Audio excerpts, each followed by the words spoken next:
Bonjour tout le monde. Comment choisir le titre d'un livre? C'est une grande question que beaucoup d'auteurs se posent et que nous aussi, en tant qu'éditeurs, nous nous posons. Le titre du livre se fait en concertation, le choix du titre se fait en concertation entre l'auteur et l'éditeur, par une sorte de réflexion commune qui implique d'ailleurs les directeurs de collection, quand il y en a, nous en avons, le directeur littéraire, quand il y en a, nous en avons aussi. Donc c'est un petit peu tout le monde qui réfléchit ensemble. C'est une étape clé parce que le titre du livre, ce sera la carte d'identité de votre livre. Et c'est ce qui fera plus ou moins vendre, ça c'est très important. Le titre est très important, tout comme la couverture d'ailleurs. Titre et couverture égale carte d'identité du livre.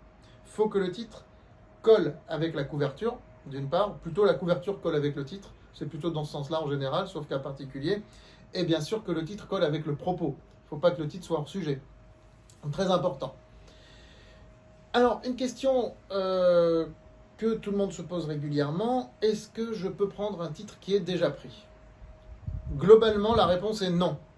Quand un titre est déjà pris, vous ne pouvez pas le reprendre. Sauf lorsque le titre en question est un titre qui est très usuel, qui ne va pas spécifiquement marquer l'empreinte d'un livre et qui est un mot, une expression qu'on dit tous les jours. Par exemple, un livre qui s'appelle Le Jour.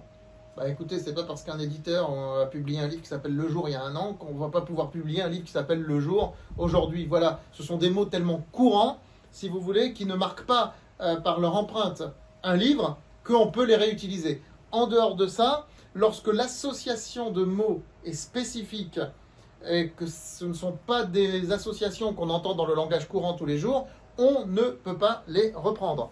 Par exemple, si je prends Cendrillon du trottoir, on l'avait jamais vu Cendrillon du trottoir avant nous. Donc quelqu'un ne pourra pas reprendre Cendrillon du trottoir dans un an. Et ce n'est pas une expression qu'on emploie non plus tous les jours, Cendrillon du trottoir. Donc ça ne pourra pas être repris. Donc c'est spécifique. Voilà. On peut prendre des débuts de titres d'un livre connu, mais les faire différemment. Par exemple, si je prends Alice au Pays des Merveilles, personne ne peut reprendre Alice au Pays des Merveilles. Nous avons fait Alice aux Petites Balles Perdues. Rien à voir. La couverture évoque vaguement Alice au Pays des Merveilles. Ça fait rappeler que c'est un conte urbain, du coup. On est dans quelque chose qui n'a rien à voir avec Alice au Pays des Merveilles. Mais on peut reprendre un titre qui évoque un autre titre. Ça, c'est possible. De la même manière, tout le monde connaît le célèbre livre Stupeur et Tremblement d'Amélie Nothomb. Donc, nous avons fait Stupeur et Confinement. Un clin d'œil aussi. Un clin d'œil à Amélie Nothomb que nous apprécions aussi. Donc, on a le droit de s'inspirer de titres qui existent déjà. Ça, oui. Personne ne va vous embêter pour ça. Mais on ne peut pas reprendre un titre